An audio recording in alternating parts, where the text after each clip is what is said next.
Hello everybody and welcome back to another video. My name is Zach, otherwise known as Pulpy Syntax, and today has been a bit of a day. It's Tuesday the 9th of February. I've just gotten home from work, had something to eat. Hopefully there's no food on my face. I'm recharged and we're going to be looking at a video. I can already hear the cicadas. Nature's loud today. There is a bird out there, potentially a crow, that's been very loud. I'm convinced they're trying to speak to me.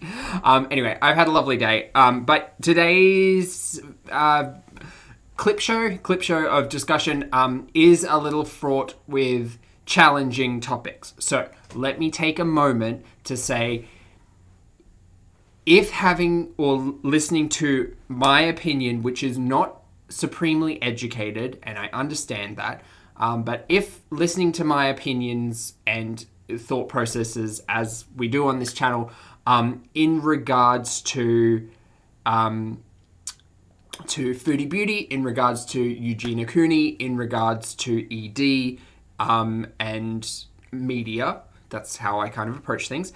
If that is a challenging thing for you as an audience member to consume,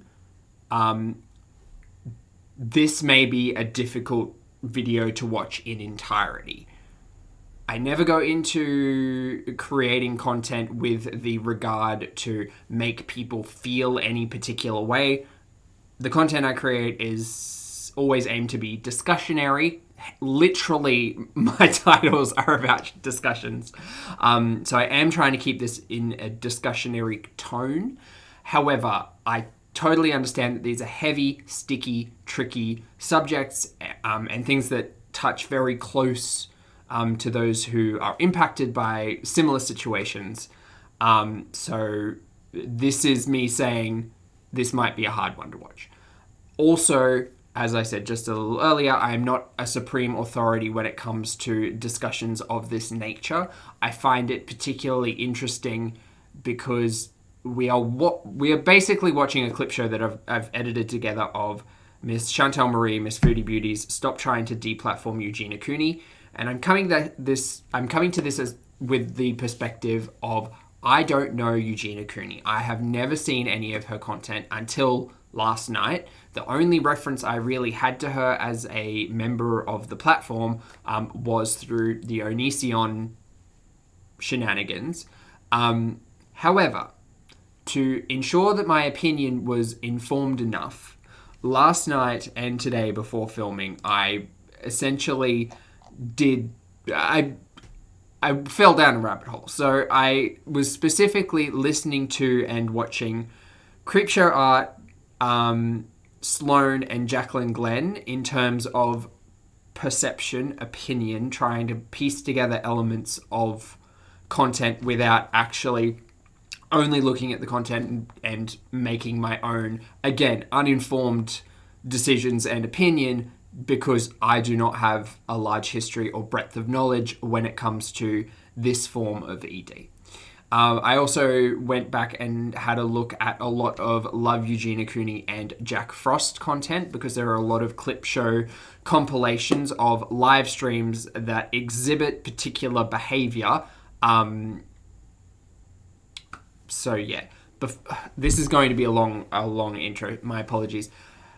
Before we get into what Chantel decided to say on stream, I've watched this stream twice, like this will be the third time. And the first time I was listening, I thought, I didn't really think a lot of it. I didn't really put a lot of things together. The second time I was watching it again on stream yesterday, it got to me. Something in the conversation was very manipulative.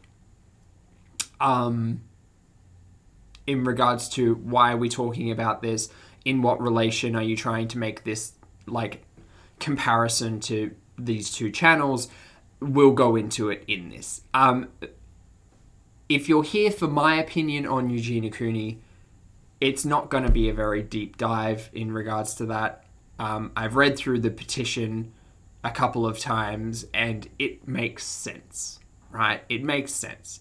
The argument that I'm going to posit in this discussion is if you're going to compare the two channels, there is a challenge. There is one innate challenge, again, uneducated in a depth on this topic, but there is one major difference in that, in Eugenia Cooney's instance, the act of the ED, from my understanding, is not necessarily showcased, right? The result of it is, and you could argue that there are elements of benefit being showcased, and it's all about the reinforcement and the benefit that's going on behind that, and the attention that goes behind that, and all of that. I'm not here. There are far more educated individuals to go and watch and understand all of that than me. I'm just here to have a discussion.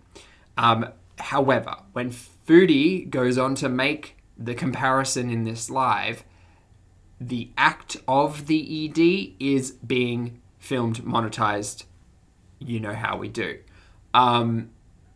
That is the starkest contrast to me. And I'm not saying anything about like what that means for Miss Eugenia Cooney's content. My opinion is just that. It's my opinion. However, knowing Foodie's content a lot more, I think there is a case to argue that the harm is being showcased pretty heavily on the channel when it comes to the content of it all. And I suppose you can argue that as well as, like in Eugenia Cooney's case, the way that I see it is that the actions are more apparent, right? Right. Anyway, with all of that being said, not here to bully, not here to shame, not here to incite hate, purely here to have a discussion based on the content that is uploaded, edited, and monetized. And we're going to get into the video. Now, with all clip shows, we are sped up to 1.3 times speed. And here we go. I just wanted to do a live to get my feelings and thoughts out like right away, you know, before I lose what I want to say. And I don't want to have to like worry about editing a video. Honestly, pure laziness, but that's what... There's going to be a lot of me interjecting in this entire thing. So, again, welcome to the channel. That's not new. For me, the best thing about going live is the interaction that I have with my lovely audience. It does not really cross my mind in regards to effort when it comes to a live. In my opinion, the effort that I put into a live is just as much as a video. There is just a little less editing involved, right? Like, I feel like for a live, I have to be a little bit on more. I have the luxury in a video to be able to kind of cut the dead air. That's just my opinion. We'll continue.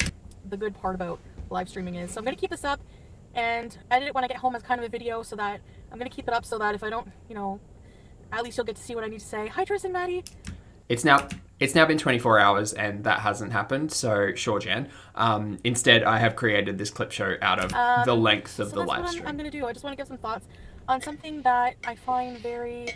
I wanted to also say to my mods, you don't have to worry about being so hard on the hammer tonight. I don't want people blocked for giving their opinion on the subject. If people are just being nasty, racist, things like that, that's different. But... So if people are using problematic language or slurs, remember that happened like, what, a week ago, 2 weeks ago? I mean, I don't mean to be that guy to just continuously bring up old shenanigans, but it's shenanigans. There was no apology. There continues to be no apology. It's just, if you're offended, tough shit. Anyway.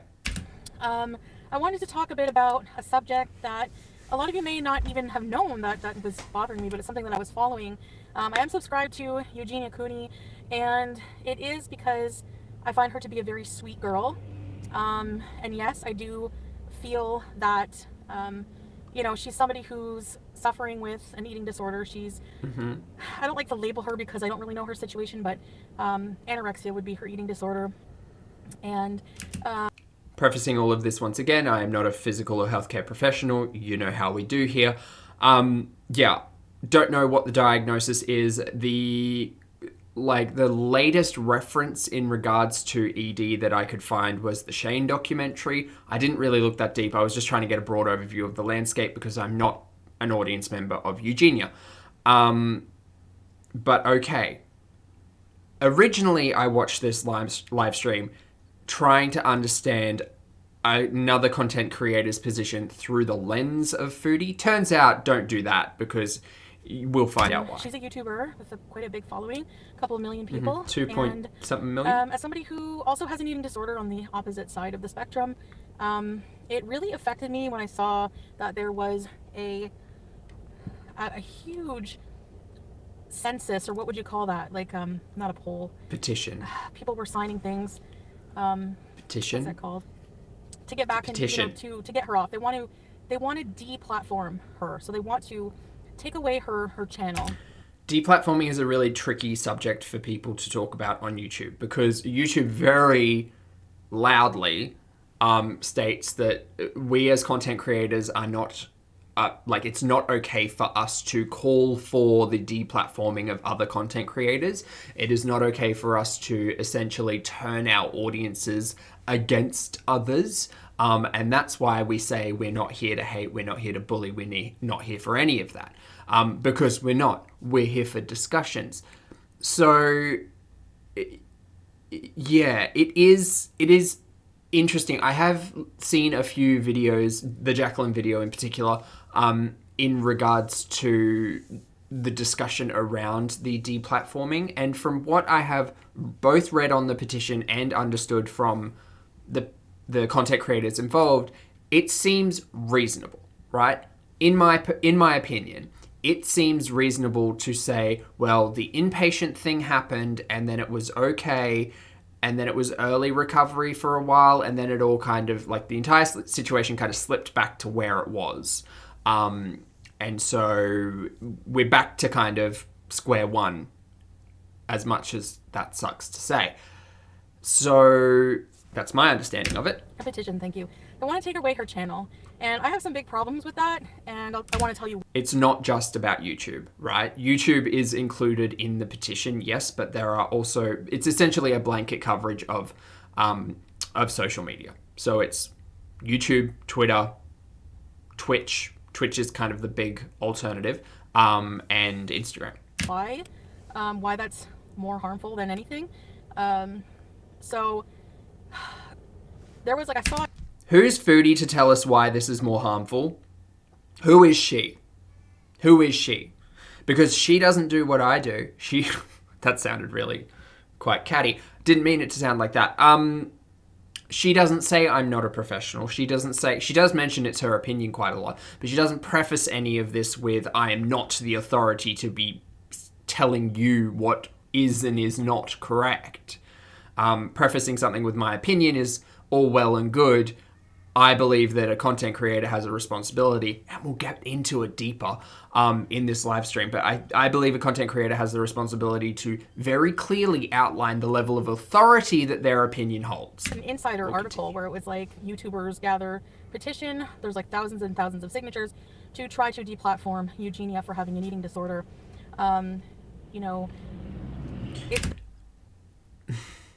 The wording there is what gets me. It's not about having the eating disorder. It's the benefit that is being given due to it, right? Like, it is the unhealthy acts that are being supported in the sphere of social media in regards to the ED, from my understanding. The problem with that is that's, in a way, it's discrimination. Eugenia maybe does a video once a week, once every couple of weeks. And what she does is she does makeup, she does clothing try-ons. Even if you have an eating disorder, you have a right to wear clothes. She's not, people say she's correct, influencing people to be anorexic. And that's not what she's doing at all, just by existing, okay? She has a right to exist. By existing, no. By existing on camera, by taking bits / super chats for challenges, for specific actions, there's a discussion around that. There's a discussion around the culture of her audience in regards to moderators and the greater audience themselves, how much responsibility the content creator has in regards to that. There's a whole bunch of discussions. So Foodie ultimately in this live does not come across very well educated, in my opinion, in regards to the situation. And the stream I was hosting last night, where I was editing this down, I was very happy to be having more in-depth conversations with chat because I didn't know anything. I didn't know a goddamn thing about this content creator. I needed to not be told, but perhaps be directed in where to look. Because, you know, there were justifications happening in my head being like, oh, well, maybe it's this, maybe it's this, maybe it's not. Guess what? You're able to form an opinion based on someone else's more knowledgeable discussions. Someone who has lived through it. Someone who knows what the warning signs are. Someone who is just more knowledgeable and has more authority when it comes to seeing things that perhaps other people wouldn't see. Right. With all of her illnesses and all of her problems. If she does have, I'm just saying, she does have the eating disorder, she has an illness. And telling somebody they don't deserve a right to social media because of their illness is discrimination. And her having a YouTube channel or not is not going to make a big difference because, like I said, she comes on once every 2 weeks to do makeup. You know, so... There's an interesting discussion that happens in this regard that relates attention to the ED, right? So regardless of whether or not it's positive or negative, any sense of attention, and there have been discussions where people are saying negative attention sometimes is even like it feels even better because you feel like you're on the right track, right? So for someone to say, you know, you look deathly, I can see your bones, discussions of that nature, from my understanding, in regards to this ED, there's a positive reinforcement, even though what is being said is negative. It's, oh yes, I'm doing the thing that I want because that's what I want. I want to look like this. The other interesting kind of thing that fell out of my rabbit hole, or my dive into the rabbit hole rather, was that, hey, surprise, like not all EDs are the same. And not all anorexia, bulimia, binge eating, food addiction, not every person who suffers with that one category is going to suffer in the same manner, is going to exhibit the same behaviors. We're all individuals and we all respond to different stimulus and are different. So yeah, there's an interesting kind of discussion about the negative discussion and how beneficial that is on the other end. You're too skinny, you can't have a YouTube channel, or you have an eating disorder, so you don't have a right to a voice, to social media, to escape from that, to do what you like to do. That is just really wrong. And that shameful nature of wanting to punish her for her illness or not getting help for her illness, which, by the way, is another problem. We don't know what she's doing behind the scenes. Treating an eating disorder it takes a long time. Cool. So, guess what? Google, Twitch, Instagram, Facebook, whoever, whatever. Any social media platform is a business first and foremost. So they have a responsibility or a duty of care to themselves as a business and their shareholders. Guess what their shareholders don't want to be caught up in? This kind of shenanigans, right? That's the first thing. When you go into the terms of service for any of these social media platforms, it's less protection about the individual, the content creator, the audience, and more of a protection towards the business entity, ultimately. Because they don't want to have to get pulled up that they were, sponsoring harm, essentially. And that's where a lot of the discussion on harm comes from.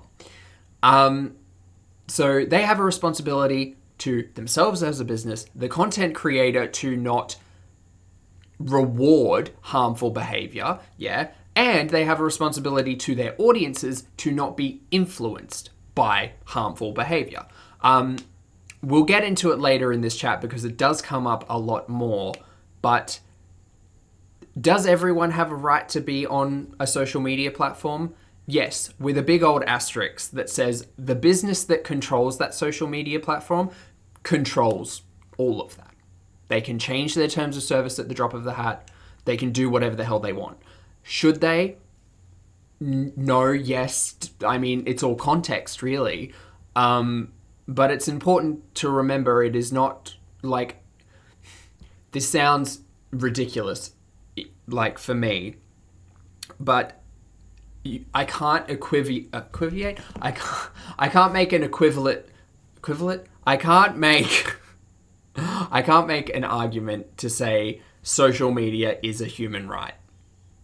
You know, the right to health, the right to safety, the right to community, a roof, food, medical attention. Those are basic human rights to be treated with respect. You know, to all of those things. The right to a social media platform, I don't know if you can argue that that is a human right. We will continue. So it's a long, arduous process, and no one has a right to tell somebody how they should go about it. Nobody has a right to tell, hey, you have a problem, Yes. you have an eating disorder. What you need to do is log off, get off in YouTube because it's making things worse for you. Now, is that true or not? We don't know, but she has a right to that privacy. I don't understand this point in the argument because why? Why does no one have the right to say you are showcasing self-harm? Right? Because that's essentially what the discussion boils down to, and it's a really hard thing to talk about because, again, Daddy G doesn't like us talking about mental health or things of that nature too deeply. But with this live stream, I kind of feel like Chantel has a responsibility to her audience to discuss this in a form that isn't as basic as this, because it seems a lot more complex and complicated than what Chantel makes it out to be. So, yeah, no, it's about the harm for me. It's about the harm. The right to deal with her issue the way that she wants to deal with it off camera. She doesn't want to bring that into her channel. She doesn't want, to make it part of her channel. So really, taking away her YouTube channel, taking away part of her livelihood. It's hard not to bring health into your channel, right? It's hard because your health, not only is it the food that you consume, your diet, not only is it invisible disease or mental health or things like that, but it is also the physicality. We can see the physical health. The physical health is on display. In yesterday's stream, I asked an interesting question that said, well, what would Eugenia's content look like without the visual aspect, right? Would we be able to make the argument that the petition's making if we didn't have a visual element to it all? And the answer was essentially, well, there is no content without the visual element. And then, well, okay, so that leads my opinion to believe that if the content is so focused on the visual element of things, and the result of the ED is so focused on, again, the visual element of it all, then can you argue harm? Ultimately, yeah, probably. Is not I think you'd be safe going to help her. And as somebody with an ED, if somebody people do want to deplatform me for eating, Now, this was particularly interesting. I'm sorry, it's pause heavy. It was particularly interesting because the focus of Chantel's discussion is entirely about YouTube. And she will bring the conversation around to the comparison of her own channel as well. But she seems to forget that Twitch is the other side of all of this, and the examples of, hey, do this thing for money on Twitch is a little bit more problematic, I'd say, than the YouTube content itself.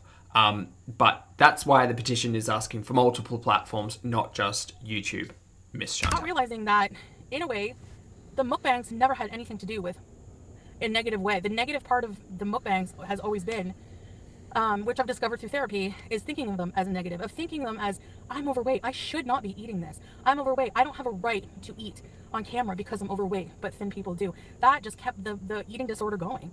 And I don't expect people to understand that, and that's fine. No. This argument she's been back and forth with. She's quite vocal about this opinion that she's sharing. Sure. If you come on camera and you share your health journey, and then you act against your self-interests in regards to your health on camera, is that harm? Yeah, in my opinion, yes. Yes, it is harm. So if you sit here and you say you have BED, you have addiction, you have pre-diabetic tendencies, you have non-alcoholic fatty liver disease, you have low blood oxygen, and you use your health as content, and then you essentially piss your health into the wind by eating food for content which may exacerbate disease, illness, harm, then yeah, I have an issue with it. That's just me. But that's just my opinion on her, you know what I'm saying? Her whole, I think it's just so toxic for people to want to ban her off of a platform because she's thin, because she has an eating disorder. So that's like, what would you go with somebody who has another disease, you know, who has another illness? Because eating disorder is a mental illness. It's an illness. It just, banning her would just create more stigma on. If you are actively partaking in an eating disorder on camera, is it self-harm? Yes, right? It is. And it's worse than just harm, in my opinion, because you are positively reinforcing harm. The positive reinforcement can come from multiple things. It can come from the attention that you get just by being on camera. That's a pretty basic thing. But it also comes from monetization. So in two ways is the social media platform responsible in regards to the content being harmful. That's taking entirely out of the conversation the audience, because there is influence to consider. It's my opinion that a content creator is responsible for their content and the way that it influences audience members. It's a broad statement, and it's not always right, but it is my opinion that the content that I create is my responsibility. How the audience members interpret that message, how they interpret the visuals, how all of that happens, that's up to the individual. And can I be responsible for every thought that someone has because of discussions that I'm putting out on the internet? No. But in general, the content that I create, am I responsible for? Yes. So if an audience member comes to me and says, this thing that you're doing makes me feel this way and I don't like it, as a responsible content creator, I can analyze and kind of understand, well, is that a thing that I can change, or is that the way my content is being interpreted or understood? Right? We'll continue. Mental illness. So I think that, you know, if somebody had lupus and you said, oh, you have lupus, you shouldn't be on YouTube because you have a disorder. I don't think it would, because, and again, stigma's like the hot word of the week. I don't think it would, because from what I could see, there wasn't a lot of discussion about ED on the channel at all, which is why it was so nefarious, right? Because there's not discussion about the health, there's not discussion about the ED, there's not discussion about the diet. A very large change compared to Miss Foodie Beauty.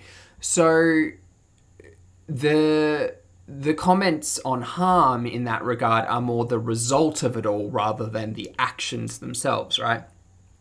I don't believe Eugenia has ever showcased a purge on camera before, for instance, right? But to claim addiction and to use on camera in the simplest terms, like, it's different. It's different. You can say that. I don't know what this argument is. Self-inflicted either, because mental illness is not self-inflicted. If she woke up tomorrow and could be better, do you don't think she wouldn't want to? You know? This is a different discussion, and this is not aimed at either content creator, but in general. In regards to the self-inflicted discussion, I can't put into words what I think about that, but it's about management, right? It's about treatment. So to completely disregard your own health for the idea that I can hurt myself on camera for money, I'm getting more and more blunt at the way I say this. That's the problem, right? If you're if you're suffering with something and unable to manage it or unable to receive the treatment or therapy that you need to better yourself, and you're doing that off camera, that's a different discussion.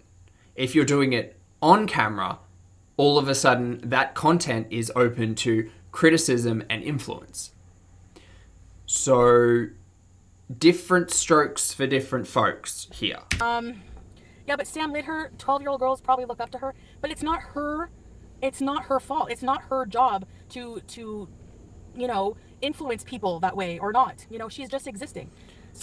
The problem is that we're seeing harm and we're seeing a benefit that comes as a direct consequence of the harm. I don't understand what Foodie doesn't quite see there. So much so that it's not seen here, So her mere existence on YouTube is what you want to take away from her. So it's like, she's not talking about her eating disorder. She's not saying, look at me, I'm so skinny, you should be like me. She's not doing that. She's just existing. That's all she's doing. True, but is she showcasing benefit from harm? That's the argument that I continue to make in regards to this entire discussion. Because if you can say that she is showcasing a benefit because of harm, is it right? No. Should it be on the platform? My opinion, no. So taking away her platform is not going to make her change. You can't intimidate her. You can't bully her into changing. That's something so personal. It's something that she has to change. And sadly, if you want to say, so we just have to watch her be this way? Yes. Because really... No, we don't. There were multiple conversations in regards to what audience members can do to not facilitate and continue the behavior that's being exacerbated here. So again, this kind of rewinds to that conversation about it doesn't matter whether or not it's negative or positive interactions with the audience. It's kind of like anything's going to continue the behavior. So what do you do if any interaction's going to continue an unhealthy behavior? You have to cut off any form of interaction, and ultimately that's kind of what the petition's purpose is for. We'll continue. There's not much else you can do, sadly. You can't, They can. They're businesses. They can do whatever they want. It's her job to influence, but it's not. She's not promoting. Okay, I have problems. You should be like me. If anything, yeah, she has issues, and I don't think directly there is that conversation to be made, but indirectly, I mean, I'm grown and quite set in my opinions, ways, and attitudes, but I'm always open to learning. But if I could see someone being successful doing a particular thing, you could argue that if I were more able to be influential? No, that's a different thing. Easily influenced. If I were easily influenced, I could, use that as an example. I could say, this is where I want to be. How do I become the next EUGENIA COONEY? How do I become the next Foodie Beauty? And, content is a really good kind of roadmap on how to do that. Regardless of whether or not it's in discussionary format or personal character format. So I argue that the content's influential in many ways. From my perspective, it opens the door to, that roadmap of how do I become successful like EUGENIA COONEY, People should just be more compassionate to eating disorders. I think eating disorders are very stigmatized, and I think that this is even going to, if YouTube did that and banned her, that would be discrimination. That would be more stigma against eating disorders and mental illness. The discussion about discrimination is a bit of a hard one as well, because, again, who holds the right to make the decisions? Private companies, the platforms belong to them. That's just what it kind of is. And that's why the terms of service exist. Blanket coverage, all of that. Perhaps EUGENIA COONEY's situation is quite a unique one. So there maybe needs to be special exceptions, circumstances to take into consideration, all of that. But at its basis form, if you can argue that harm is being showcased and monetized, then I believe there is an argument to be made there. I don't think That's all. that I don't see what taking her YouTube away would do. What would that do? Is that going to remove the attention? I've already said that. Solve her eating disorder? Is it just going to magically disappear? But the attention, like, no, that's the thing. I mean, she did go away for a while. She did get help, but people relapse. Eating disorders are very, very, very, very, very hard to overcome. I don't think people realize that. You know, her channel is not unhealthy. She does makeup videos. She does. For all we know, this is therapy for her. This is therapeutic, and I can tell. So after watching this, I also had a discussion in the live in regards to, well, what is being showcased on the channel and how could you argue that there's harm involved in that, right? And again, it is ultimately not the act of harm, but the result of harm that we're seeing a lot of the time. Sorry, there's a bug. So it's a harder thing to argue, but if you're open to listening to other people's opinions who are perhaps more educated, more aware of what to look out for when it comes to ED, Anna, discussions of that nature. Like, yesterday I didn't really know what body checking was. Today I feel like I kind of know what body checking is, because I thought it was just like checking yourself out in the camera. I thought it was narcissism. Turns out absolutely not. Zach was wrong, can freely admit it. So there's that. Then there was the whole discussion about, like, was it early this year? There was a discussion about, like, doing sit-ups for bits, super chats, whatever you want to call it. And the whole discussion just seemed to take a much darker turn. And then there was a follow-up discussion about moderators, the community that she kind of surrounds herself with, all of that. So, like, there's a lot more to unpack than just she does makeup on YouTube. And I think Foodie isn't fully aware of that and is like, it's kind of like a basic opinion, I think. Right now, all the negativity and people just coming there to look at her body makes it worse. Your comments on her body make it worse. You can't control the internet, of course, and people are going to have opinions. That just goes without saying. People are always going to comment on your body because that's what society's like. We're fucked up and we have a problem with people's bodies. If they're too thin, if they're too fat, and those are what feed eating disorders. You know what I mean? That's like, ironically, that's what feeds an eating disorder. Is that So you're agreeing that you're making an eating disorder worse if you're online? This is a bit of a circular argument for Chantal to be making, I think. She's currently arguing, well, if you comment on another person's body, that's feeding the eating disorder. So ultimately the easiest way for the comments not to be made is to not have the content on the internet, right? This isn't an argument to say that people who suffer with an ED don't belong on the internet. Absolutely, they do. And it's, in my opinion, I get a lot more out of the discussion in this realm when it comes to education, because I know very little about it in general. But to showcase the harm and to say that, well, it's more harmful to receive criticism and comment and things like that, it is within the human nature to make comment. It is within the human nature to be critical, to have discussions about things that are unknown or unknowable. So if that's the argument that you want to make, then you're kind of intrinsically tying your argument to, if you're suffering with an ED and the comments make it worse, it's only harmful to stay on. Right? Anyway. Attitude, and those are not helping. So signing a petition to punish her for having an illness like that is just so fucking wrong.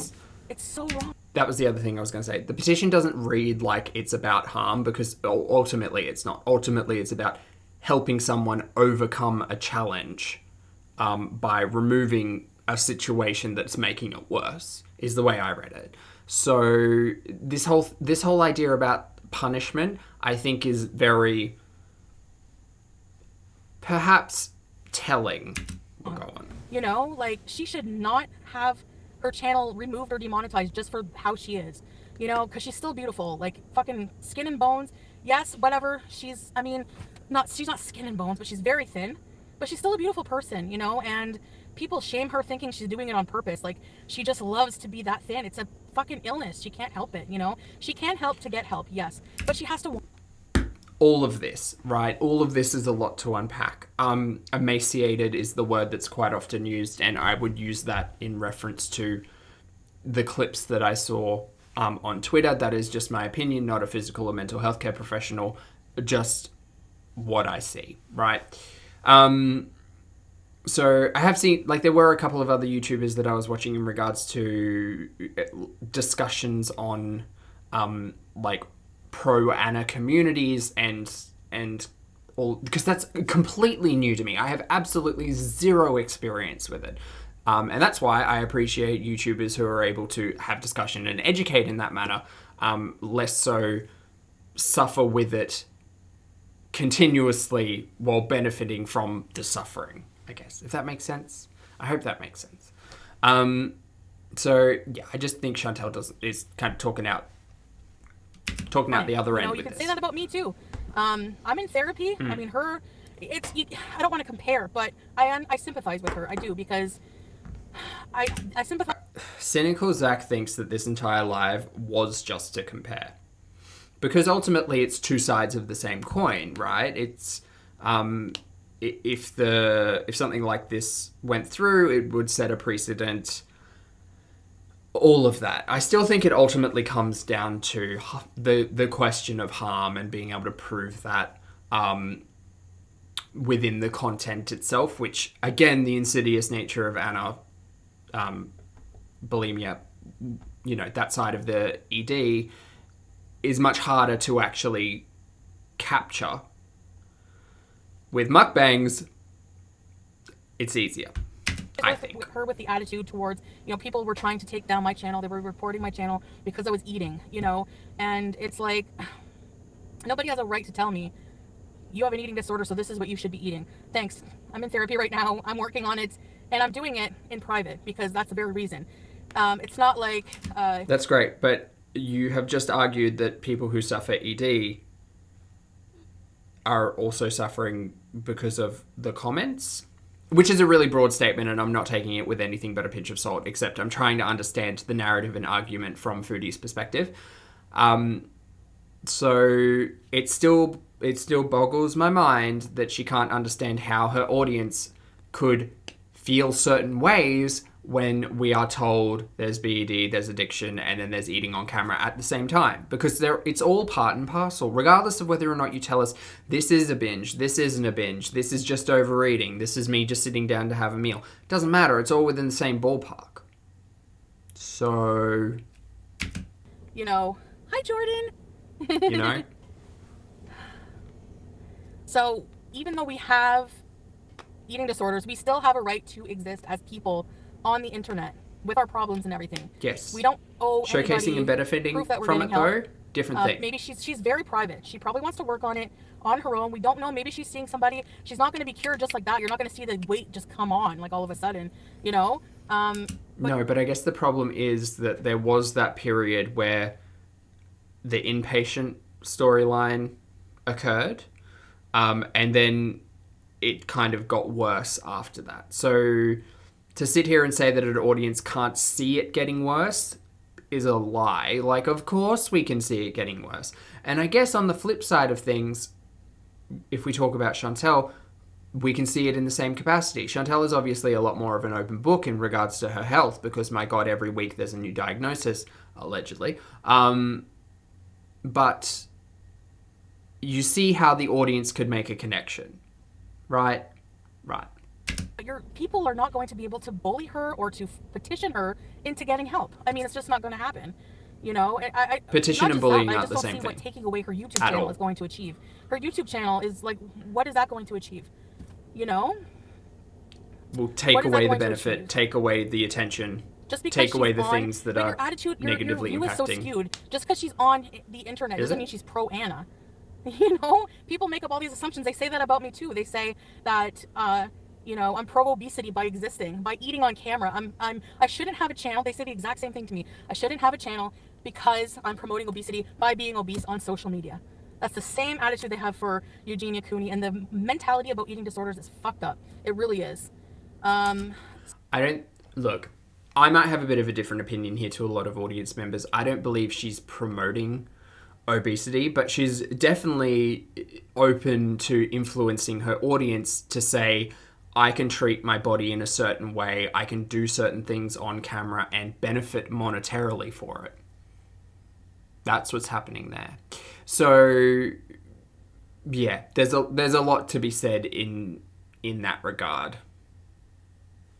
And this is why, ultimately, I don't know a lot about that side of the ED. I don't know a lot about Eugenia Cooney's content, which is why my opinion is open to other people's knowledge, lived experiences, what they can tell me about the signs to look out for, what they can tell me about the insidiousness of it all, what they can tell me about, the kind of community and culture that encapsulates that very similar but very opposite-sided corner, I guess, of the internet. So it's interesting. So, yeah.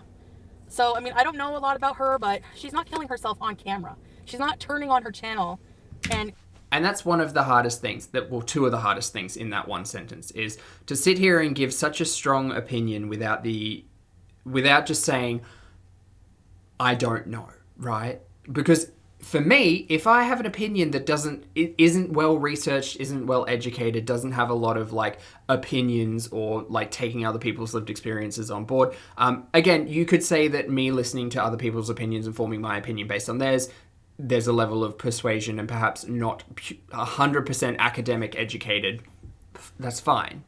But I'd rather listen to and understand another person's lived experience in relation to similar content that we're watching, than just be ignorant enough to say, well, my opinion is right because there is this one thing that I know to be true, and that is that,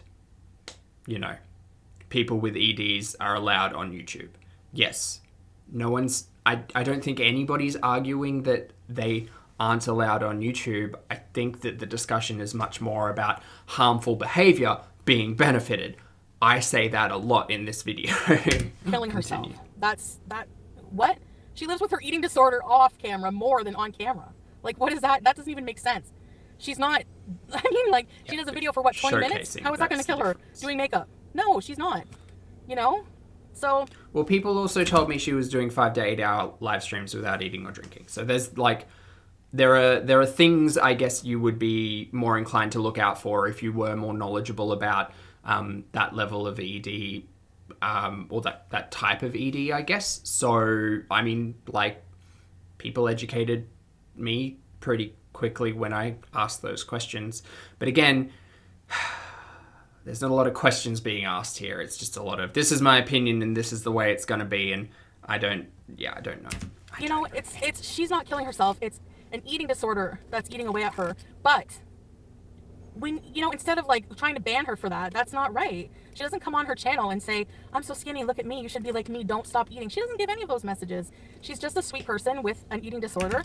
Perhaps not direct to camera, but you could have discussions about subliminal messaging. You could have discussions about body language. You could have discussions about, again, the relationship with the audience, the community that gets brought up. The makeup box is a whole discussion. So yeah, I mean, I just think there are more in-depth conversations to have about this than surface level, leave her alone. Of course, struggling like that sucks. It's basic for me to say that, obviously. But ultimately, again, the petition kind of makes an argument that, to heal, to improve the health, to reduce the harm, access to the platforms should be limited. And there's nothing we can do about it. I'm sorry, but really, she has a right to exist on here. She has a right to exist on here. So. Yes. Again, it's behavior, harm. You think she's body checking? She's checking her. Got to consider multifaceted. Is she body checking, or is she checking out the outfit she just tried on? She has to wear clothes. You're making assumptions. You can't ban her for that. What kind of proof? YouTube. It's not YouTube's job to ban people for that. She's not. They can't ban her. You're too thin. We can't ban you. We have to remove your channel. You know what I'm saying? Like, it's just, it's not, no, it's not right. It's interesting because I've been thinking a lot about like the terms of service in regards to like bullying and harassment and like aggressive behavior and things like that. And it's like, well, there are specific phrases within the, at least Daddy G, terms of service that reiterate that specific behavior is not encouraged and is in fact punishable. So for them to say that exhibiting particular behaviors is not punishable is plainly false, you know. So it ultimately just comes down to the platform holder and the business, and when they need to consider either special circumstances or updating their terms of service to include harmful or unhealthy behavior with a less broad definition. It's not right. So, I mean... But it's okay. You know? You can't just start, like, removing people's channels for having illnesses or being different or... You know what I mean? Like, it's not her responsibility to, you know, maybe have a talk with your children then if you're worried about them being influenced by her. Teach them the diversity of people and what a healthy weight is and all this and that. And I don't know what to do, but, I mean, she deserves her platform. Let her do makeup. Let her do whatever and tackle her own problems behind the scenes. I mean, you know, I don't really know about her friendship with Jacqueline Glenn. I haven't really, like, looked too much in it. I know she really... I want to say, regarding Jacqueline Glenn, regarding all of these people, I'm sure that they're all concerned. There's so many people legitimately concerned about her. I'm not saying these are haters that are just trying to, like, you know, I mean that they are concerned about her. They all seem like... Considering the lengths like, people went by to doing a petition, help, it's a harmful seems concern. like it's like a punishment. concern. And just being in therapy, learning about the attitudes in eating disorder recovery, that's so important. Not to feel ashamed, not to feel, you know, I don't know, because I don't have anorexia, but for my particular disorder, but I think that they're generally concerned. But I don't think removing her from her platform is going to really achieve anything other than just stigmatize eating disorders further.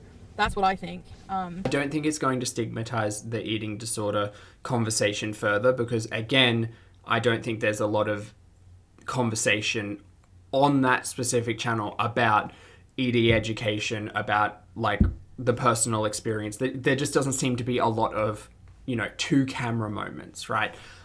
Especially considering, like, you can legitimately kind of see the health deterioration without action to benefit, to better it, I guess. Multiple conversations to make around that. I mean, she did move pretty fast through that, like, maybe you should educate your children discussion. No. Again, I firmly believe it's a content creator's responsibility to hold themselves accountable to the content that they create. If they're called out about specific styles, types, whatever content, they should potentially reevaluate what they're doing. You know, obviously, every audience member is not going to be happy with every piece of content that is ever created. Sometimes audiences just aren't there for it, and that's okay. But if it is as something as what you're doing is triggering, what you're doing is influencing, you know, when it comes to harmful behavior, then yeah, it's a little bit more serious than just don't watch it or just tell your kids not to watch it, right? You know, same thing if they decided to remove my channel because I'm overweight and I'm eating. That's what causes eating disorders, just years and years of saying, oh, I shouldn't eat this because, you know, and then you restrict and then you binge and then it's just a vicious cycle. But why do we need it to be on camera? Why do we need the restricting to be on camera? Why do we need the binging to be on camera? Why do we need eating in general to be on camera? If this channel had no eating on camera, I would have a lot less to say. But I have a lot to say because we've got both health and diet on camera at the same time. And audience members, including myself, get very confused and ultimately frustrated. And then even just talking about this topic with this opinion opens the door to so much more criticism and audience opinion because, again, two sides of the same coin, like showcasing harmful behavior for benefit. So I feel that it's just more harmful than anything. When I saw that article, it's like, why are people attacking her so much and demonizing her for The her, article her illness, had nothing to do with an attack. Hi, Nicole. So, from my anyways, perspective. Anyways. Yeah.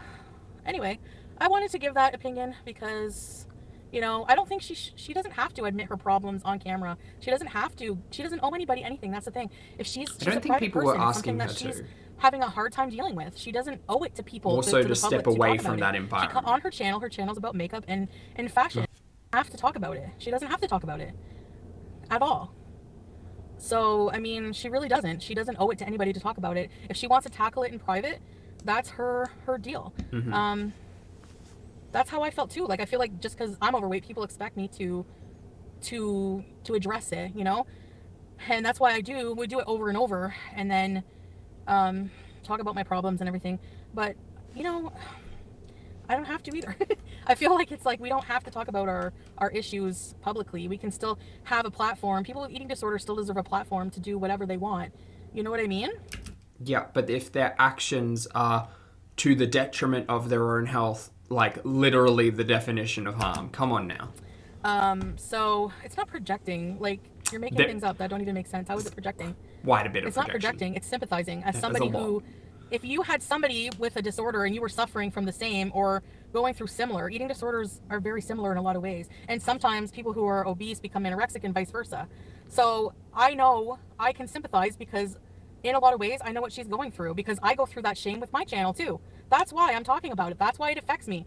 Because of the fact that people try to get me deplatformed because they think I'm promoting obesity by just existing on YouTube and eating on YouTube, you know? So, I mean, that's exactly it. That's exactly what's happening. And I think it's just toxic and it's wrong. And that's my opinion.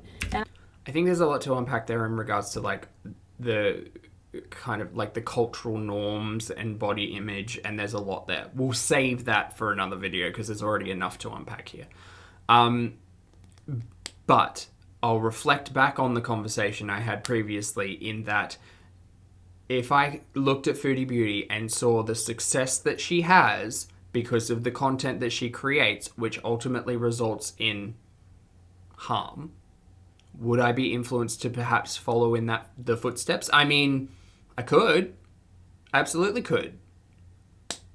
And like, I guess the same conversation you can have with things about things similar to my 600-pound life, for instance, right? Like, it's a lot less glorification, but it is certainly kind of, there's a potential for inspiration to happen there. With slice of life content, with vlog content, and with the influencer lifestyle in general, it's all about showing the best, right? It's all about showing, look how great my life is.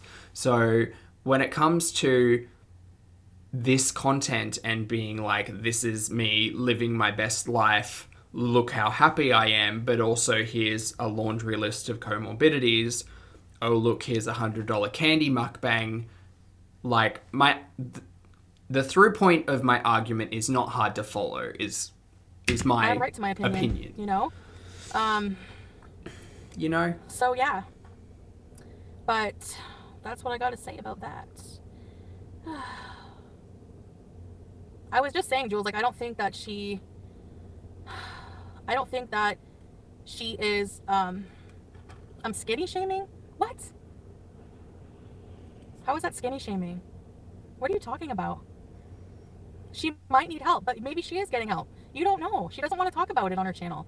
Yep. She doesn't have to. You can't bully her into addressing her issues online. She doesn't have to.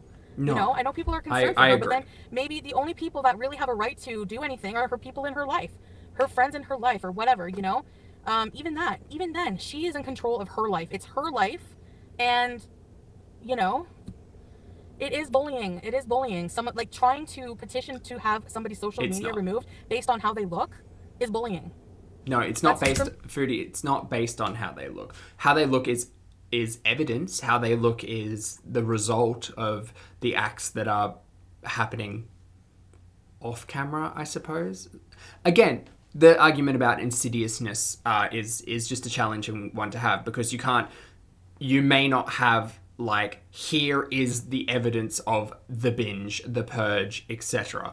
I think the narrative, and again, I'm not a big Eugenia Cooney audience member. I haven't consumed a lot of the media, so if I'm completely incorrect there, please feel free to correct me in the comments below.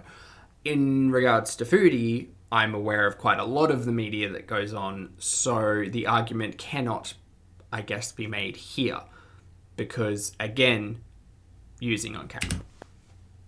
You know what I mean?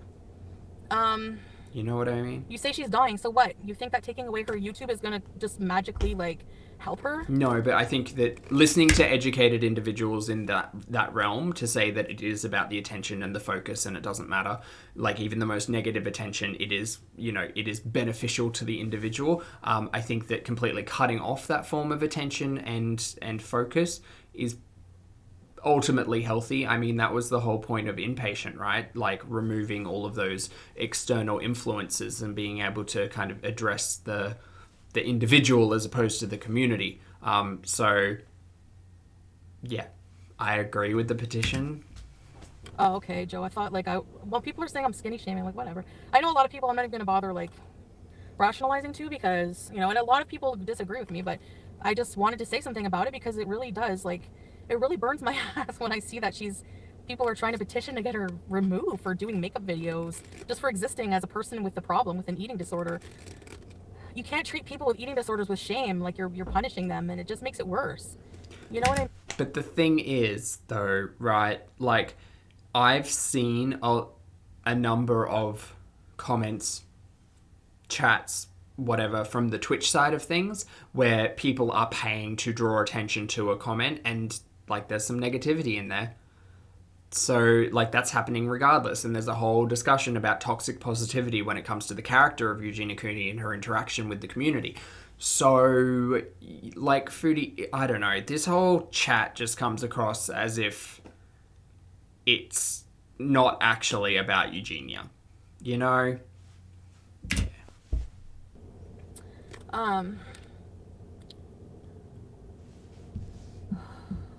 So what do you suggest, Jay Elmore? What do you think? Taking away her YouTube channel is going to cure her? What is that going to do? What is that going to do, taking away her Take YouTube away channel? the attention, which will benefit, in some kind of You don't think therapy. you're shaming, but by deplatforming her, that's a form of eating disorder stigma. No, it's not. No, I think this is the way she dresses, a case by case. She has a very eclectic way of dressing. I mean, I don't know. I don't really care how she dresses. I mean, that's her taste. She seems to have a very, like, punky kind of, emo look. She doesn't want to hide her body just because it's really thin. I don't think she should have to. Why should she have to say she has to cover up with sweaters and everything just because she's too thin? Is like saying for me that I have to wear longer shirts to cover my rolls. I'm not saying it's heavy to have all these rolls, or it's her weight. I'm not saying her weight's healthy, but in the meantime, why do we have to cover it up? It just causes more, so. This comes down to the argument about influencers being responsible for the content that they create, right? And that media influence does happen. Audiences can be influenced, geez, come on, Zach, by content and by content creators. So content creators should take an element of responsibility when it comes to understanding the influence they have over their audience. Because, hey, guess what? Content creators are the ones who curate their audience. I don't know. I mean, she's not responsible for how others... she's not responsible. Like, you say she's contributing to your eating disorder. That's not her fault, She's not going to give people eating disorders through hers. Like, I don't see her promoting it at all. I don't see her talking about it at all. I don't see her... Yeah, she doesn't talk about it at all. So, I mean, I don't know. That's just my opinion. I don't think that removing her is going to really do much. I disagree with you. That's my opinion. That's like, for me, like... You could say, well, nobody wants to be 400 pounds, so you're not, just by existing, you're promoting obesity. Well, that's what people say. And nobody wants to be super, super, super thin either. It's like the majority of people don't want to be that thin, so. Again, influence. I'm drinking a refresher, Starbucks refresher. So Leg. Buttons. anyways, that's just my thoughts on it. There are more. I just find that like eating disorders are very much stigmatized. Like I said, I think she has a right to exist on YouTube, you know. Yes. The question of harm comes up, however. What's a grown-up job? How does that even make sense? What's a keep this grown-up in? job? Want me to put on pantyhose and high heels and go work in an office? Like, there's tons of grown-ups on YouTube that have jobs. I kept this in because it's a continuous narrative point that I don't think Chantel understands, that people can, like, have a career and make YouTube content at the same time. But hey, we can. No, I didn't go to the hospital. I have a call tomorrow at 3 with my doctor. So if she says I need... I've seen the content for today. I'm holding on to it for a little later in the week. The exercise/dance with me and taco mukbang, Mexican mukbang, that came out within an hour of each other, that seemed a little bit confused on the schedule. Yeah, we'll look at it later. I don't know whether or not there's an update on the health within those pieces of content. I didn't see anything. Nothing jumped out at me. No one told me anything. So we don't know if that was true. Otherwise, if I don't have to, I'm not going to. I feel. But again, we're back to talking about health on the mukbang channel. So. Goodness. Yeah, binge eating and anorexia, they're both eating disorders. Eating disorders are mental illnesses. It's a completely disordered way of, it's a psychological problem. It's a mental illness. So yeah, they are similar because you have issues with food. Both involve restricting. Binge eating involves binging after, but they both involve some form of restricting because there's all these feelings of guilt. There's body dysmorphia. There's feelings of guilt and shame around food. Of course they're similar. Yes. And this was the topic I kind of touched on earlier. Different strokes for different folks. Everybody handles, from my understanding, people handle their personal ED in different ways, right? For some people, it's not all about shame and guilt. For some people, it's about aesthetic, look, attention, whatever. Promoted. That's what I'm saying. We're not promoting educated. eating disorders just by existing. I try to be discrimination. That's open wrong to say that. Discussion. That's wrong to say that. Just by her existing in her videos. She has a right to be on social media. You can't just punish people with mental illness and eating disorders saying, again, it's not about punishment. It's about every social media. You need to be deplatformed and get some help. You know, like that's just like, whoa, she has a right to live her life. I don't understand this argument of like you having to be removed from a situation because of harm to get help. Why is that seen as punishment? It's not punishment. It's literally the opposite of punishment. They're trying to put you into a better situation to better your health, to address an issue that is causing harm. Opposite of punishment. I'm sorry, but that's just ridiculous to me. I don't understand that. In the grand scheme of things, right? In the we have one life kind of conversation, it's the opposite. She's still not going to get help. Like, I don't know. I don't know either. Maybe it's therapeutic for her to go on YouTube and do the makeup and things like that. You know, she's probably dealing with a lot off of camera. This is all a lot of assumptions on Chantel's part in this argument. Yeah, that's my opinion. That's my opinion. It's not my life, but I have a right to an opinion on something, like everybody else on the internet, right? Everybody else on the internet can talk about it. Hey. So, here I am. I talk about my opinion. I need to stop saying that. Yeah, bunny, yeah.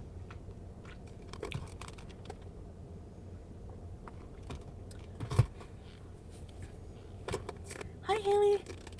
If she's influencing someone to be anorexic, they've already probably got a touch of that eating disorder to begin with, you know? I don't think that's an okay thing to say.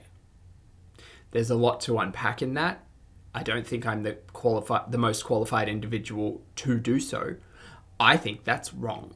I think that's wrong, and I think it's wrong to say. I mean, people who don't have a disordered mind regarding food and body are watching her and not wanting to be anorexic, you know? So and it's not really her responsibility to worry about that. You know, she's not doing anything, like I said, to... As a content creator, should she be conscious of her influence over influential members of her audience? Yes. And when you actually dig a little further beneath the surface and you see communications to the content creator saying, you know, your content makes me feel this way, your content makes my daughter feel this way. Like, there's a whole discussion to unpack there. Chantal. People in her videos. So I don't know what grounds YouTube would have to remove her. She's Harms not the doing anything grounds. harmful on camera, so they can't use the harmful thing. Even me, like, people try to say that I'm doing harmful things by eating on camera. You can't say that it's harming, because in reality, What?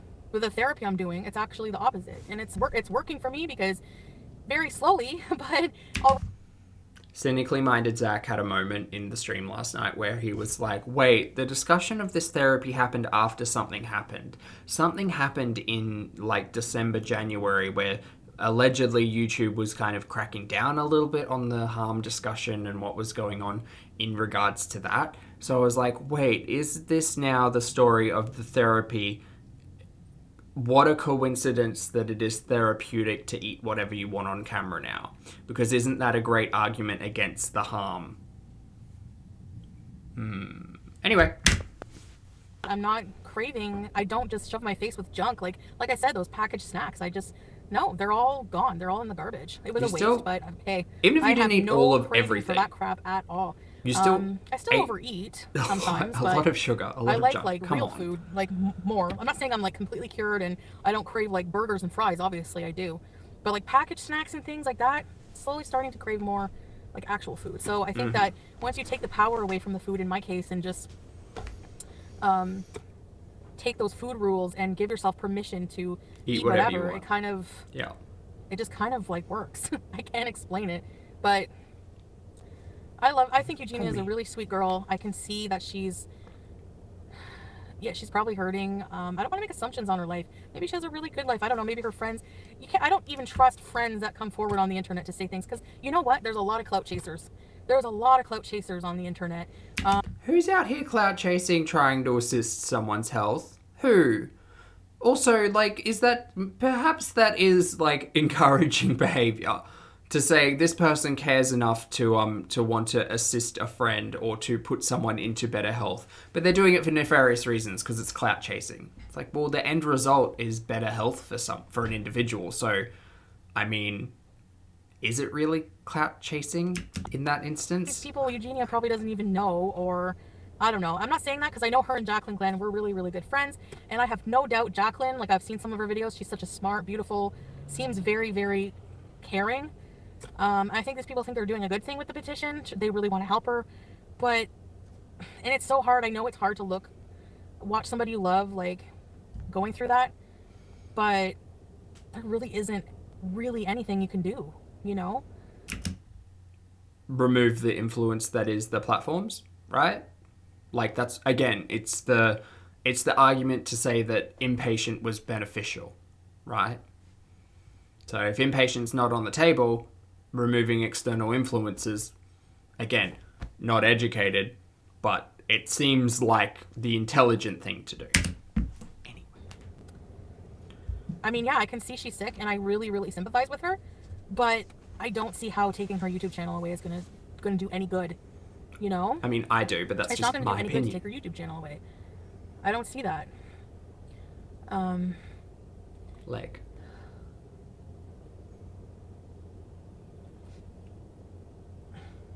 That's right, Sunny Face. I knew people would come for me talking about this, obviously. Anytime I want to voice myself on something, I get attacked for it. But you know what? I don't care anymore. I think it's better to voice yourself and say your opinion than just be quiet, you know, and be a sheep.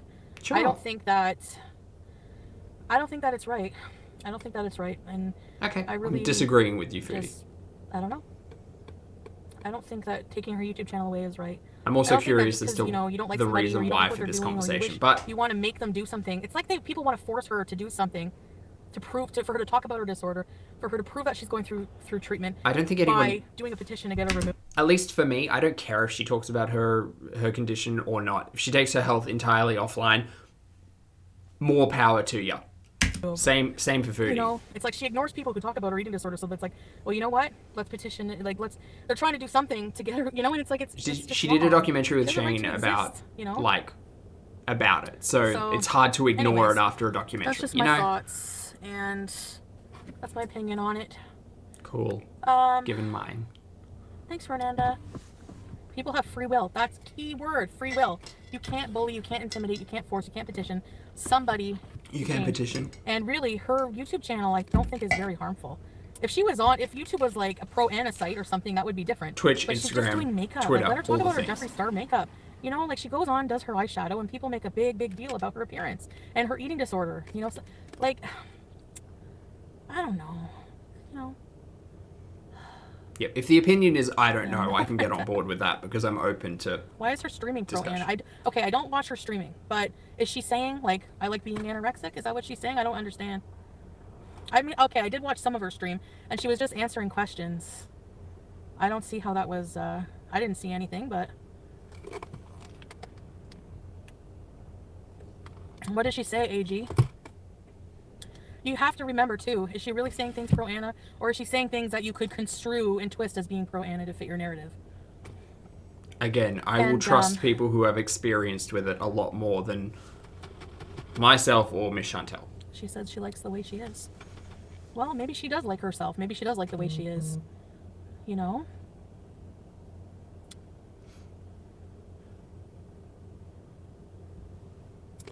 So anyway, what if she dies? How is taking her YouTube channel away gonna prevent that? That's the whole point here. Remember, you're removing the benefits her of the harm. what? Like, what is that gonna do? You know, but cause more stigma against eating disorders, really.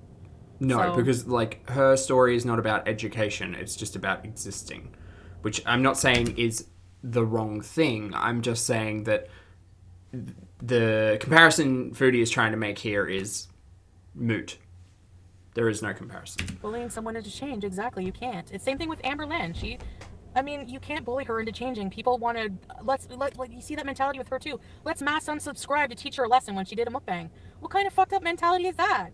You can't tell me that's not trying to bully someone into change. That's ridiculous. People like counting her subscriber loss count, laughing. Action, what kind consequence. of life do you have if you're doing that? Again, it's the same discussion about come online, talk about your disordered eating, talk about your health, talk about the way that you are being harmed or negatively impacted, and then working against your own self-interest just to make money. That's what it is. That's another example. Stigma against eating disorder. She does a mukbang. It was shrimp. It was shrimp. It was I don't think you know what eating something. That word means. You know, like it's not like we're doing these mukbangs. Like Nick Avocados, like he can do what he wants, fine. But it's not like we're doing those kind of mukbangs where it's like huge amounts of fast food every day. You know, like it's not like that at all. And yet people still mass unsubscribe. They don't like that she's doing from mukbang. the harm. So instead of changing the channel, look, I mean, everyone knows what my opinions are on mukbangs in general. I don't like them. I'm not the audience for them, and I have many issues with them, including the discussion of harm. It's just compounded when the individual you're watching also talks about a laundry list of comorbidities, right? You want to mass unsubscribe to her. Like, you know, you can't force people into change by unsubscribing to them. You can't force people and bully people into change. You can't. It doesn't work that way. Anyways, that's all I have to say. For me, a mukbang, if you want to know what the point is for me, it's honestly to eat the food. Yeah, it's about food. To make the money. I love food. I love food. I don't love using food to abuse myself. I don't like thinking food as toxic. I don't like food rules. I don't like restricting. I don't like restricting and binging, but I love food. In general, everybody does. It's like our nature to love food and enjoy food, and we have a right to do it. No matter what your friggin' weight is, you have a right to enjoy food. And if one day I want burgers and fries, then I'm going to have burgers and fries. It doesn't mean that I'm going to eat, 5 burgers and 10 fries and everything. You know, it's really, what I eat is not really anyone's business, you know, just because I'm overweight. And that's the short of it. It's your audience's business when it's the content, though, right? And the funny thing about audiences on YouTube, and again, it harkens back to the conversation about content creators being responsible for the content that they create.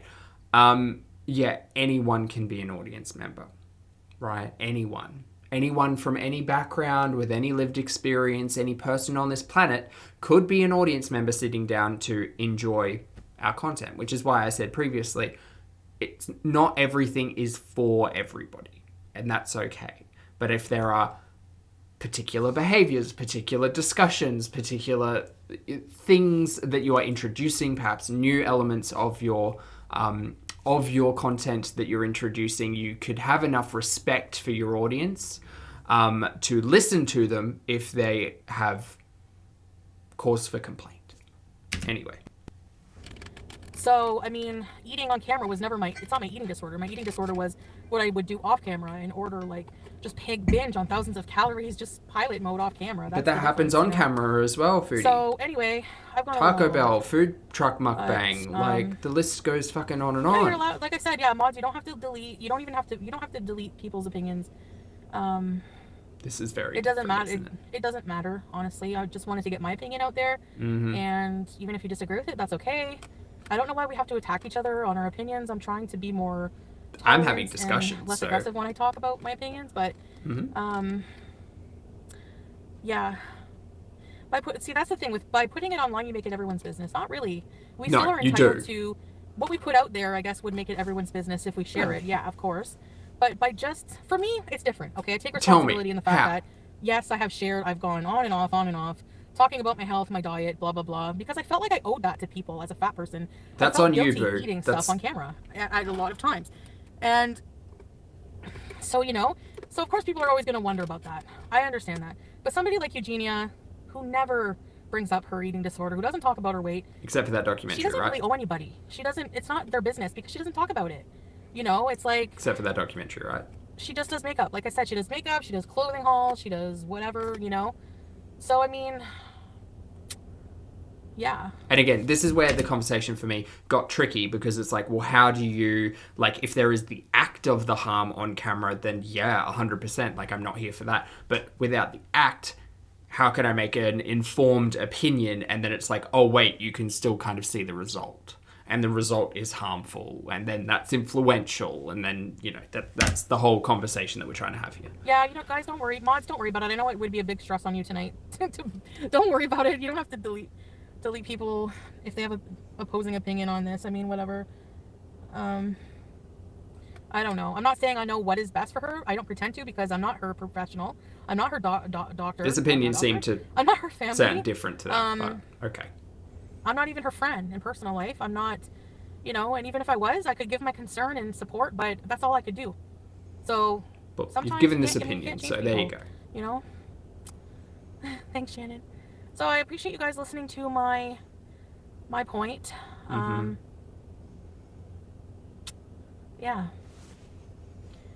I don't know. I just wish, people were more... I just think the petition is like... that. I just find that wrong. Okay. I think she has the right to a platform. I disagree with you. No. I think she has the right to the platform, but the petition isn't about the rights of it all. I mean... It's about getting the help of it all. Hi, Lucy Lou. So do you, hon. I see you in comments being nice. And by removing the benefit that the platforms offer. So. Well, like I said, Janessa, if girls are looking up to her being that thin, they probably already have the start of an eating disorder to begin with. It's not Eugenia's responsibility for those children. It's not like, because there's a lot of people who watch her who don't have a disorder and don't want to be that thin, or don't, so... I've spoken on this already. I disagree vehemently with this. People say that about me too. They say, people watching you, you're promoting being obese, so people who are obese are going to think it's okay. Just by me existing. For me being big and me being fat. And you know what? No, of course, it is okay to be fat. It is okay. It's not... There are health risks associated with being overweight. So it's not healthy, but we all know that. Yep, list of comorbidities. But if you're fat, it's still okay to be who you are. It's still okay to be fat. People are fat for a variety of reasons. It's not just a matter of put down the cheeseburgers. It's so much more complex than that. Everyone has a different metabolism. Everyone has different genetics. Everyone absorbs calories differently. Everyone has different psychological issues. I mean, really, there are people who like being fat. Hey, that's fine. But I can only speak to my own experience in this regard. I did not enjoy being fat. I lost weight by calorie counting. That's it. If you'd like to see my story, feel free to jump backwards the last 3 months. You'll see a lot of it. Most people who are overweight don't want to be, okay?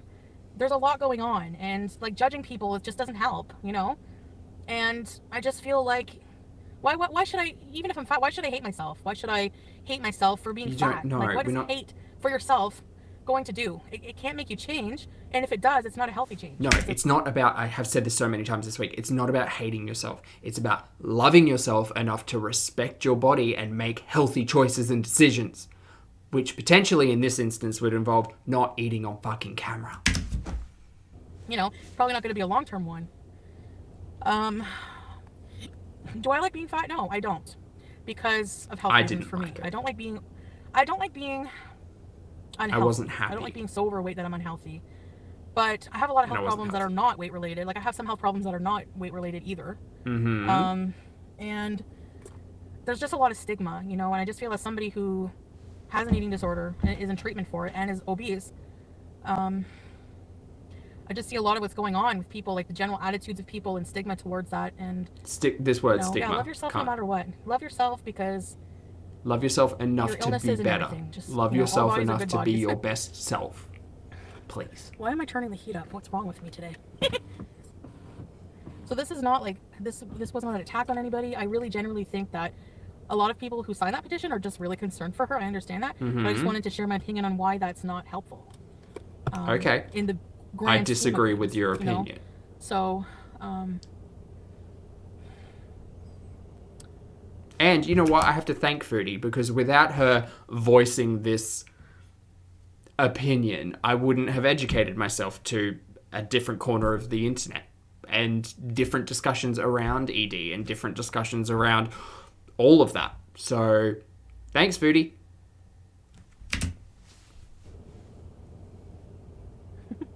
Yeah, but you can't prove she's body checking, really. I mean, YouTube is not going to make that discerning decision, right? Because they're not. She's doing a try-on haul. I will listen to people who have dealt with that ED in a personal or professional capacity over. But you can also say she's just checking what her outfit looks like, you know. When you're. I don't know. She doesn't like. That's just really. You have to look at it from that kind of perspective as well, because YouTube. It's fine and dandy to do a petition, but YouTube has to actually be fair and look at the, you know, weigh everything and say, YouTube okay, can she's do not whatever violating the hell they want. Guidelines. So we can't just pull her channel away because you want her to get help in private. It just doesn't work that way, you know? And again, Twitch, YouTube, many platforms. So,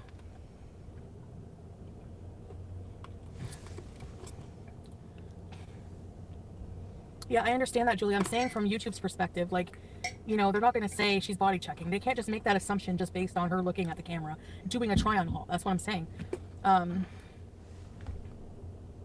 Exactly, Ruth. Even in the article, they say that YouTube isn't just going to take her down for that. No. Which is really good because, you know. Because it means yes, that's right, Jinx. Yes, Jinx. Other channels can't be taken down. Mods, just lay back if you want and just enjoy. It would be discrimination. Me posing a question, not a statement. And I feel that way with a lot of people. Like people like threaten me all the time, like you promote obesity or whatever. You know, for eating junk food on camera or whatever. But yeah, they can delete anyone they want, but they're trying to be fair, right? They're not just gonna remove people for no reason or just because people want somebody, like in that case. Drop of the hat, they can. Anyone, you know, well, it has happened. People have lost their platforms for different reasons, but I don't think that they would for that, you know. So, no, I don't think $100 worth of candy is promoting obesity. Because I had a bite of everything. I didn't wolf down everything, right? I love how I had a bite of everything. The measure of everything is defined that much. within her own boundaries. I mean, you're welcome, Caitlin. I think I was responsible about that. I didn't even really want to do the candy thing, but I'd already ordered it. Then why did you do it? And why did you do it though? I had ordered it a while ago in a weak moment when I was craving candy. And to benefit? You know, to monetarily benefit and that's from something that you didn't enjoy and was potentially harmful? You know? But then I ordered all that food, all that candy I wanted to try for a video. Especially considering the discussion about diabetes. Doing different things. But, and non-alcoholic fatty liver disease? Just because I'm a fat person doesn't mean I don't have a right to do food-related content. You know what I'm saying? Like, no, you can, but you've also spun yarns about candy. You know. That's not what causes... organs. That's not what made me obese. That's not what, just like, taste testing things is not what made me obese or... You know, I don't understand this argument at all, like in any way. It's like, well, it doesn't matter how you got here. You're here now, so, and the content you're creating is dealing with like the current situation. So what is this? Meal every day in my everyday food and still be within calories or whatever. I basically don't even count Oh. calories. What I do is just eat Intuitive when I want calories. something. And actually, I haven't really had too much of an appetite which is not a good sign for me. I think with the vasculitis thing that we're investigating, Potential. I think it's lack of appetite is one of the side effects. Lack of appetite is a side effect for a lot of I just eat things. when like, I'm hungry. It's let's always not super healthy confuse stuff, but the audience. whatever. You know, that's just yeah. So, oh. Patricia, it's not monetizing my addiction. That's the thing. How is it monetizing my addiction? Patricia called it out. It's the same thing. It's like I have to eat. I'm a human. Yeah, you don't have to eat on camera though. The more I'm learning about intuitive eating, I don't think it's really a food addiction. I think it's different than that. I had so much trouble with that comment because I thought that it was diagnosed. Was it not diagnosed? Are we just throwing the word addiction around willy-nilly now? Because I thought it was. I thought that's where the discussion in the car from like 2 or 3 years ago in the car park happened after the weight loss doctor. I thought there was a diagnosis. Perhaps that was the BED, and perhaps I'm incorrect. But my goodness, what a story. Because I am learning to be able to have controlled amounts of just basically like hunger controlled food. But great, willpower. It's not monetizing addiction at all because it is. I have to eat. If right? you say so that it's not addiction, monetizing my eating disorder, and you're using on camera, that's what it is. Would be monetizing me turning on the camera and filming a full-on binge. No. You don't get to define what that is. It's not Sorry. a mukbang. The audience pasta meal from HelloFresh. kind of That's not my gets eating to. disorder. I can't stand They're when the people ones define following my illness the story. for me. You don't know, and you don't know about Eugenia Cooney either. You just make assumptions about people and try to tell them what's right and what they need to do. And we have free will. We have a right to exist, and we have a right to deal with things the way we want to. That's the bottom line. Sure, and we have the right to call out the shenanigans and make our own on opinions. camera. I'm not doing anything harmful by eating a meal. It's not a binge. Is a taste test of $100 worth of candy a meal? Okay, this is my problem, my eating disorder, my life, Great. Take it offline if you don't want to hear the comments, the questions, the opinions. Yeah, it's you all can very look at confusing. Eugenia and assume she doesn't eat, but you can't assume that she's not in therapy of some kind, or trying to eat, or eating a little, or what she's doing to help herself, because she doesn't talk about it, and she has a right to. So, anyways, I think just a little more compassion maybe would be nice. Thanks, Julie. Just to say it in that matter, it's just like the petition is literally about getting an individual help, removing them from a situation that is causing them harm, and that situation is being on the platforms. So if that ain't compassion,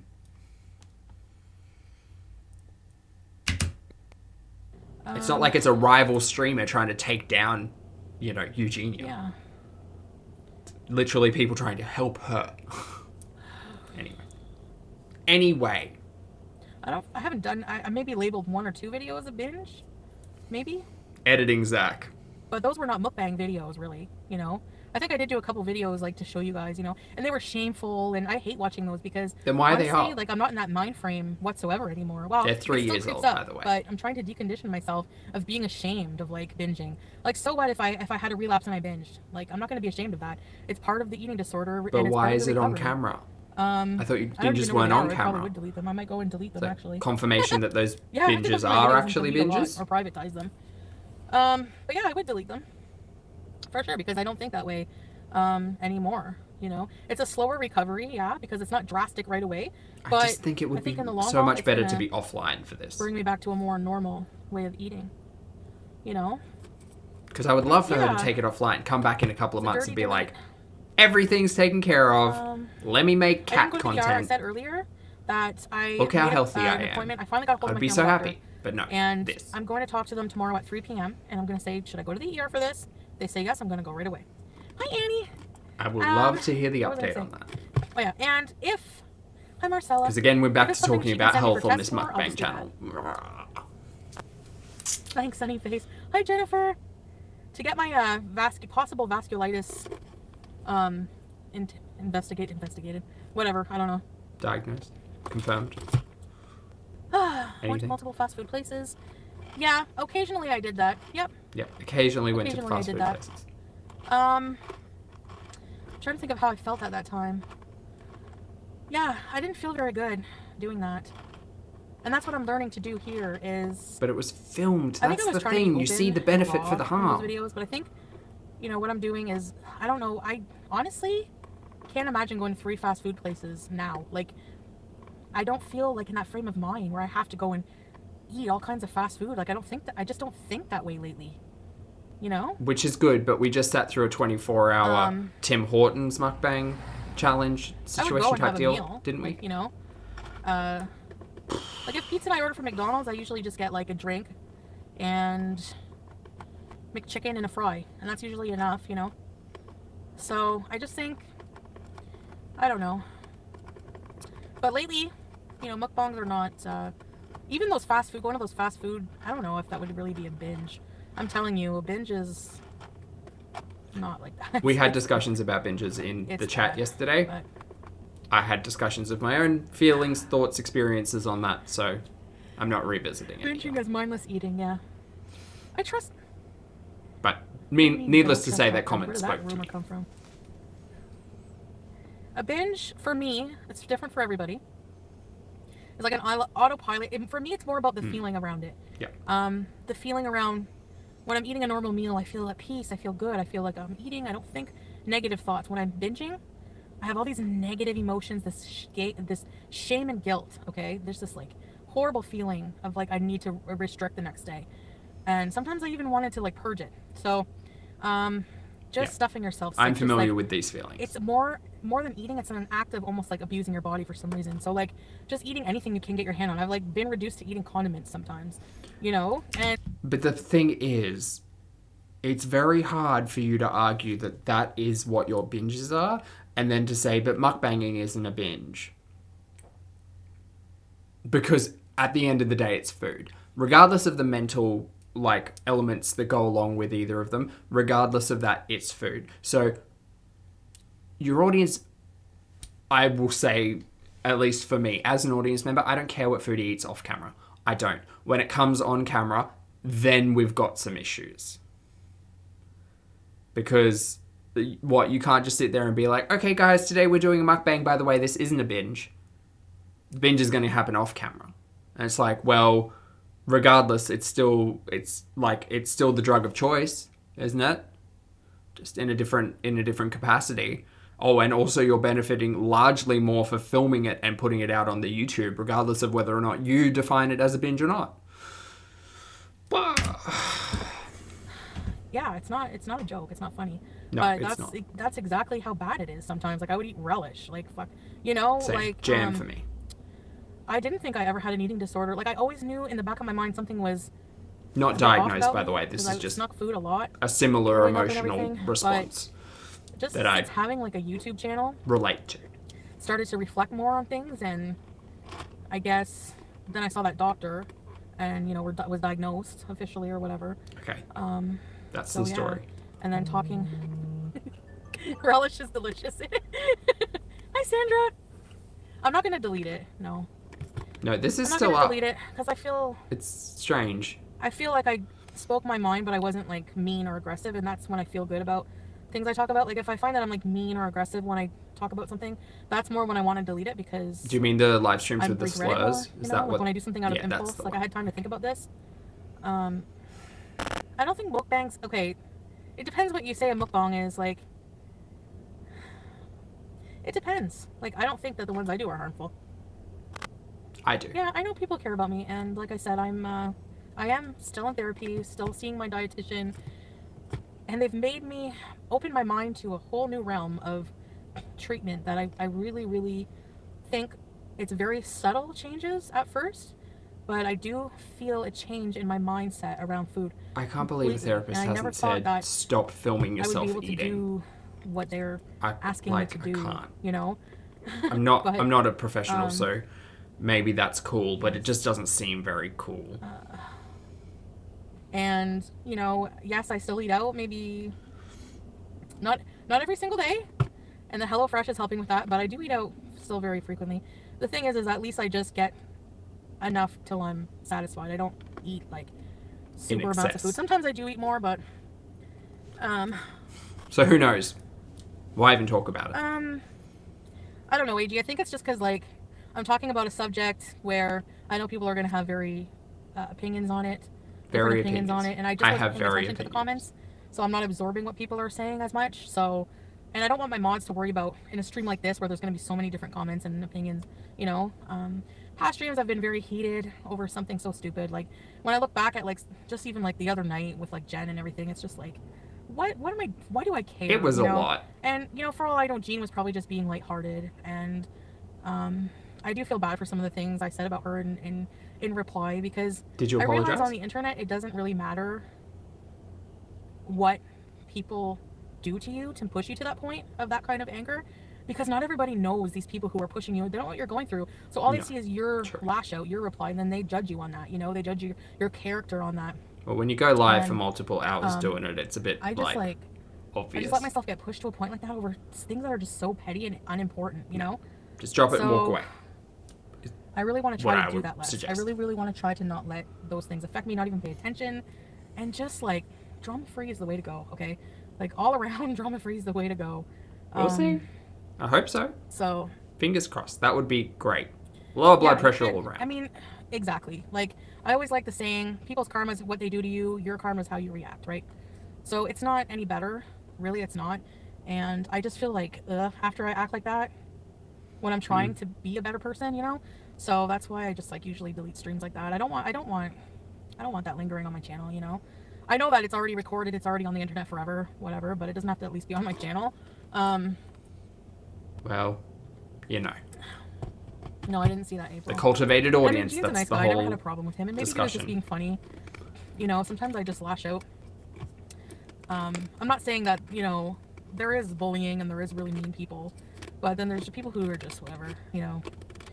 But I think I'm just a whatever. Well, not an addiction. Actually, I don't, because I had to throw out half a block of cheese. Normally, I would binge on that in, like, one night. So that's a big improvement for me. Actually, when I'm just realizing it when I say it. Like, I had to throw out the cheese. I'm just like, wow, you know. So proud. So it's an amberism. Anyway, guys, I gotta get home. Fuck her. Bye, Stacy. I think life would suck without YouTube. I love YouTube. I do. It is the drama, source of income, so... Yeah, I'm going to try to just, like, be calm when I'm talking about something, you know, that I'm passionate about. And I know people are going to disagree with me, and that's fine. You don't have to necessarily be calm. I like to think that I have a lot of passion in my discussions regardless. Do I come across as calm all the time? No, not at all. But, like, for your own health and your own well-being, approaching challenging discussions and conversations with a calm and level head, generally you'll prevail. That's kind of where that comes from, we right? all agree on the same thing. Imagine, like, how stupid that would be. Creepy, you know. Yes, no, opinions are entitled to them. I can't eat cheese. Oh my god, it's such a problem. I'm giving that cheese too much power, you know. I'm giving it too much power. So I don't know. It's a learning process. It's really hard. I'm just being very passive right now and just listen. All I'm doing is really just asking myself when I think of food in my brain, I think, do I want that? Am I hungry for it? And often, I'm not actually hungry for it. I just, like, want it because I'm used to wanting it. Or, you know what I mean? Like, kind of like a bad habit. Like, oh, I used to binge on chips around. Now maybe I should slow down. I do know what this means. So it's like, personally, deconditioning your brain. This speaks to me. No, but, like, when I'm actually hungry for something, like, okay, I could really go for, like, This speaks to me, but also, like, I had to kind of reflect on the privilege of all of that, because it's like, if I have the ability to just think of a food and want it and get it to me, in 2020, when I decided to kind of turn my health around, I had to remove a lot of that thinking in regards to, like, oh, I'll just walk down here and get this thing and be able to consume it. If I found success in telling myself, if I can't make it at home, I'm going to learn how to make it at home, and that's how I'm going to eat it. And that made me a lot more mindful about the whole, you know, intake of my food. But anyway, just rice. A little bit of me interjected at the end there. Mucho burrito. I used to get a mucho burrito. It's like this big. Now I get a small, which is still big.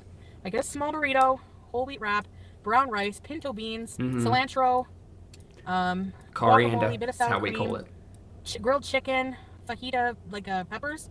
Oh, it's so good.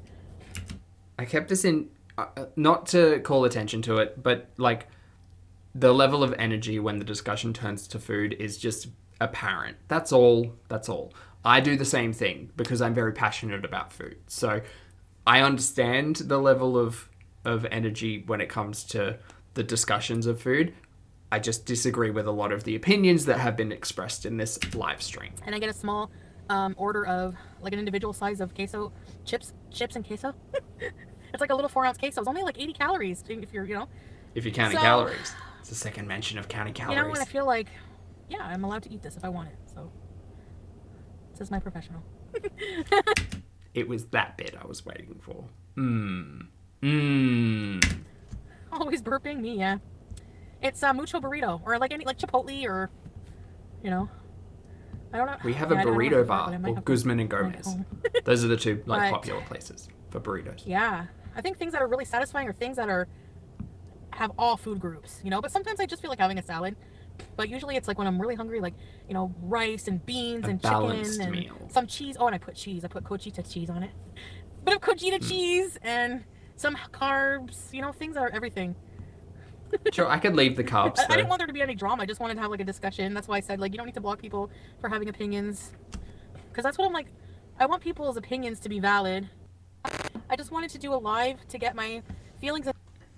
Okay, well, I mean, that's that. Those are my thoughts on what the discussion was in regards to EUGENIA COONEY, Foodie Beauty, ED. There was a lot to unpack there. I'm really glad that I had this discussion on a live before making this video, because it allowed me to kind of educate myself, or it isn't even really about education, it's just about awareness, right? Because I can jump to conclusions in my opinions, but if I can respect other more authorized opinions or more educated individuals or the content itself to make my own opinions, I think that that's a much more adult and healthy way of having discussions in general. If you got to this point in the video, thank you so much for joining. As always, I appreciate your comments, opinions, and eyeballs, and no doubt there will be discussions below on this video. And I'll see you in the next one. Bye!